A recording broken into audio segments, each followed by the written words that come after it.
Hello, I'm Ken Harrell. I'm the managing partner with the Joy Law Firm in Charleston, South Carolina. I'd like to talk to you today about the condition of mesothelioma.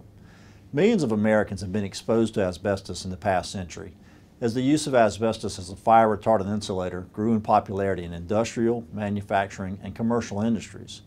Unfortunately, anyone who has worked in those industries, along with their family members, commonly inhaled asbestos fibers because protective masks and clothing were not generally required or distributed. It wasn't until years after asbestos became the insulator of choice that many workers started to develop mesothelioma, a cancer that affects the lining around the lungs, abdomen, and heart. Researchers have now concluded that exposure to asbestos is the foremost cause of mesothelioma.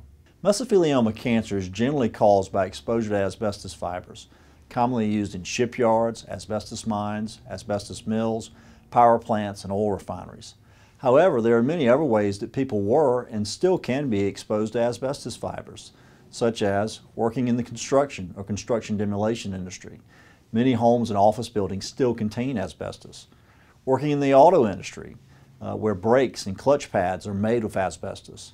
Making home repairs, even non-professionals who make renovations on their own homes, or working or living near an asbestos mine. There have also been mesothelioma cases reported that involve women who developed the disease secondhand simply by washing the clothing of someone who was exposed to asbestos dust. The fact is that anyone can become exposed to asbestos by inhaling its microscopic fibers. Once those fibers get lodged in a person's mesothelial linings, they can inflame and irritate cells, change the natural cell division process, and eventually, even as long as 50 years later, develop into cancer. There are generally three types of mesothelioma: pleural, peritoneal, and pericardial. While the symptoms for each vary somewhat, general symptoms common to all can include decreased appetite, night sweats, and weight loss.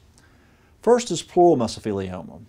Symptoms of pleural mesothelioma, which affects the mesothelioma lining surrounding the lungs and is the most common type of mesothelioma, include weight loss, shortness of breath, pain under the rib cage or chest, and a constant cough.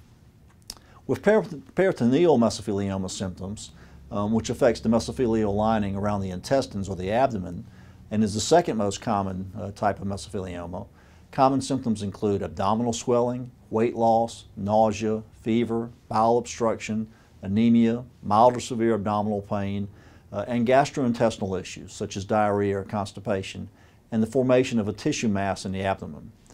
Finally, we have pericardial mesothelioma, which affects the mesothelial lining of the heart or the chest cavity and causes fluid to build up between that lining and the heart itself. Common symptoms include chest pain, irregular heartbeat, irregular breathing patterns, cough, and fatigue. Like any form of cancer, mesothelioma can spread to other parts of the body and cause additional symptoms, such as body pains, difficulty in swallowing, and inflammation of the neck or face. Asbestos symptoms can often be difficult to distinguish from the common cold or everyday aches and pains. In addition, since many of those symptoms don't appear until 20 to 50 years after exposure, making a timely diagnosis of mesothelioma, asbestos, or other asbestos exposure injury can be nearly impossible. If you or a family member has been diagnosed with mesothelioma or asbestosis, I would urge you to seek a legal opinion in regard to whether or not you may have a viable claim for damages. You can contact our law firm at 888-324-3100, or you can visit our website, www.joylawfirm.com, and fill out one of our online form submissions. Thank you.